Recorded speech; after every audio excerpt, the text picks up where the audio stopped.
આજે આપણે આનું નામ તે ધણીની વાત સાંભળીશું કે કેવો રાજા હોવો જોઈએ, કેવો ગામ ધણી હોવો જોઈએ કે રાજભાગ ન દેવાના લોભે પોતાના જ ગામનો ખેડૂત જ્યારે રાતના બાજરો ચોરી અને ઘરે લઈ જતો હતો અને ગાડું જ્યારે અટવાણું ત્યારે જ ગામ ધણીએ પોતાના કડનો ટેકો દઈ અને જે ગાડું નીકાળવામાં મદદ કરી હતી એની આજે આપણે વાત જાણીશું કે કેવો ગામનો ધણી હોવો જોઈએ.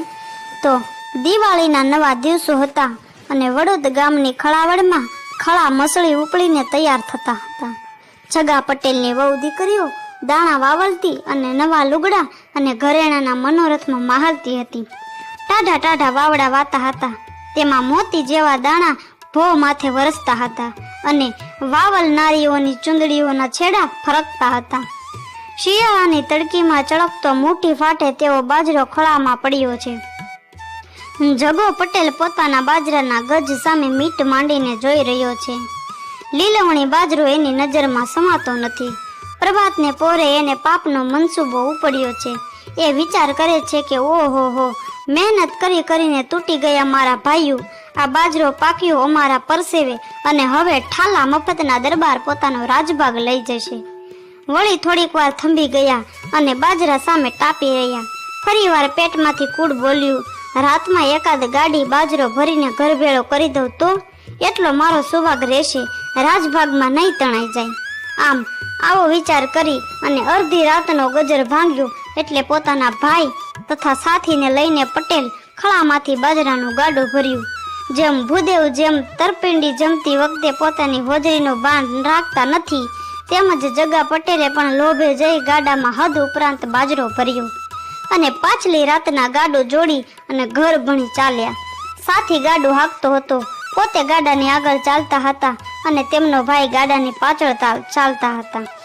ગામના પાદર ઢુકડા આવતા હદ ઉપરાંત ભારને લીધે ગાડાની ધરી ગુડિયામાંથી નીકળી ગઈ અને ગાડાનું પૈડું ચાલતું અટકી પડ્યું. જગો પટેલ મૂંઝાણા. ત્રણેય જણાએ મળી મહેનત તો કરી પણ ગાડું ઊંચું થયું નહીં. ધણીની ચોરી એટલે કોઈને મદદે બોલાવા જાય તો છતું થઈ જાય, તેમ પાછળ ખરું પણ છેટું ગયેલું એટલે ગાડું પાછળ ખાલી પણ ન કરી શકાય. આમ જગા પટેલને સાપે છછુંદર ગળ્યા જેવું થયું. સવાર પડશે અને અંજવાળું થશે તો ફજે તો થશે એવી બીકમાં હાફળા ફાફળા થતા જગો પટેલ કોઈ વટે માર્ગોની વાટ જોવા માંડ્યા.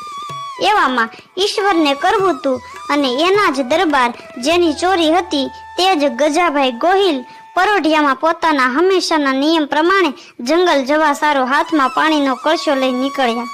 ટાઢ પડતી હતી એટલે દરબારે મોઢે બોકાનું બાંધેલું હતું. ફક્ત દરબારની આંખો જ બહાર તકતકતી હતી. જેવા દરબાર જગા પટેલના ગાડા પાસેથી નીકળ્યા તેવા જ જગા પટેલે ગરજવાને અક્કલ ન હોય એ હિસાબે દરબારને કોઈ વટે માર્ગું ધાર્યા અને મનમાં વિચાર્યું કે આ આદમી અજાણ્યો હોવાથી ગામને ખબર નહીં પડે કે હું બાજરો છાનો મનો લઈ જાઉં છું. એવું ધારીને પોતે ઉતાવળા બોલ્યા કે એ જુવાન જરાક આ ગાડું સમૂહ કરાવતો જાને. અંધારું અને ગભરામણ અને દરબારે મોઢે બોકાનું બાંધેલ એટલે જગા પટેલ તો દરબારને ન ઓળખ્યા, પણ દરબારે જગા પટેલને ઓળખી લીધા. દરબાર સમજી ગયા કે મારા રાજભાગનો બાજરો આપવો પડે એ ચોરીએ પટેલ છાનું માનું ગાડું ભરીને લઈ જાય છે. પરંતુ દરબારે વિચાર કર્યો કે હું ઓળખાઈ જઈશ તો જગા પટેલ જેવો માણસ ભોઠવો પડશે અને શરમાશે, માટે પટેલ પોતાને ન ઓળખે એવી રીતે નીચું જોઈ અને ગાડાને કેડનો ટેકો દઈ અને પૈડું ઊંચું કરાવ્યું એટલે પટેલે ધરી નાખી અને ગાડું ચાલતું કરી રાજી થતા ઘર ભણી હાકી ગયા. હશે હોય બિચારા, રાત દિવસ ટાઢ તડકો વેઠી મહેનત કરીને કમાય અને સારો દાણો ભાળીને એનું મન કદીક બગડે તો શું થઈ ગયું, એ પણ આપણી જ વસ્તી છે ને. આમ વિચારતા દરબાર ચાલ્યા ગયા. હવે આ વાત બન્યાને આશરે 6 માસ થયા હશે. દરબારના દરિયાવ દિલમાં ઉપરની વાતનું ઓહાણ પણ નથી. એવે સમયે દરબારમાં મહેમાનો આવેલા. હવાલદાર મહેમાનો સારું ખાટલા ગોદડા લેવા જગા પટેલને ત્યાં ગયો. પટેલે હા ના કરવાથી હવાલદારે જગા પટેલને કઈ કડવું વચન કીધું એટલે પટેલને રીસ ચડી. પોતે બોલ્યા કે મારે આવા દરબારના ગામમાં રહેવું જ નથી. તો હવાલદારે પણ તોછડાથી કહી દીધું કે ત્યારે શીદને પડ્યો છે, તને ક્યાંય બીજે મળતું નથી, હાલ્યો જાની. એટલે જગા પટેલને પગથી માથા સુધી ઝાળ લાગી ગઈ. દુભાઈને રાતને ગાડામાં ઉચાળ્યા ભર્યા અને દરબારને આ વાતની કશી ખબર પણ નથી. વળતે દિવસે સવારે દરબાર ડેલીએ ડાયરો કરી બેઠા છે, ત્યાં જગા પટેલ પોતાના બાળ બચ્ચા અને રાચ રચીલું અને ઢોર ઠાખર લઈ ગાડા ભરી ડેલી પાસેથી નીકળ્યા. ત્યારે ગામના માણસો એમને ભારવા મનાવવા મળ્યા, પણ પટેલ તો વધારે જોર કરવા માંડ્યા. દરબારને ખબર પડી એટલે દરબારે પણ ચોપાટમાંથી નીચે ઉતરી જગા પટેલને ખૂબ સમજાવ્યા અને કારણ પૂછ્યું તો જગા પટેલે ખીજાઈને કહ્યું કે દરબાર, અમારી વહુઓ આણામાં 2 સારા ગોદડા લાવી હોય તોય અમે વેઠે કાઢી દઈએ, અમે ગાભા ઓઢીને આવી ટાઈટમાં સૂઈ દઈએ, તોય તમારો 3 દોકડનો અમને હડબડાવે, અમને ફફડાવે એ અમને નથી પરવડતું.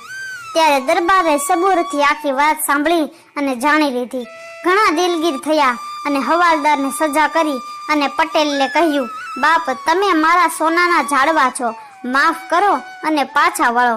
પરંતુ જગો પટેલ કોઈ રીતે સમજ્યા નહીં. એટલે દરબારે જગા પટેલના પડખે ચડી અને કાનમાં કીધું કે પટેલ, જાવ તો ભલે જાવ, પણ જે ધણી કેડનો ટેકો દઈને બાજરાનું ભરતિયું વળાવે ને તેવો ધણી ગોતજો હો. આટલું કઈ દરબાર તો ચાલ્યા ગયા, પણ આ પટેલના હાડમાં ધ્રુજારો છૂટ્યા છે. પટેલથી કાંઈ બોલાયું નહીં. મનમાં એક જ વાત બોલાઈ ગઈ કે આનું નામ તે ધણી. જે ધણીની મેં ચોરી કરી હતી તે જ ધણી મારી ચોરીમાં મદદ કરી અને મારી આબરૂની ખાતર મને માફ તો કરે છે, પરંતુ એ વાતમાં હું ભોઠો પડું એ દયાથી મને ખાનગીમાં પણ ઠપકો દે નહીં. અરે, આવો ધણી મને બીજે ક્યાં મળે. આમ વિચારી અને પટેલે ગાડા ફેરવ્યા અને તેના વંશજો હાલ પણ આ ગામમાં રહે છે. આ વાતને આશરે પોણા 100 વર્ષ થયા હશે. ધન્ય છે આપણી આ ધીંગી ધરાને, જે આવા અનેક જતીઓ સતીઓ સંતો અને શુરાએ જન્મ લીધા છે. આવી જ અવનવી ઇતિહાસોની ઘટના સાંભળવા માટે અમારી ચેનલને લાઈક કરો, શેર કરો અને સબસ્ક્રાઈબ કરો.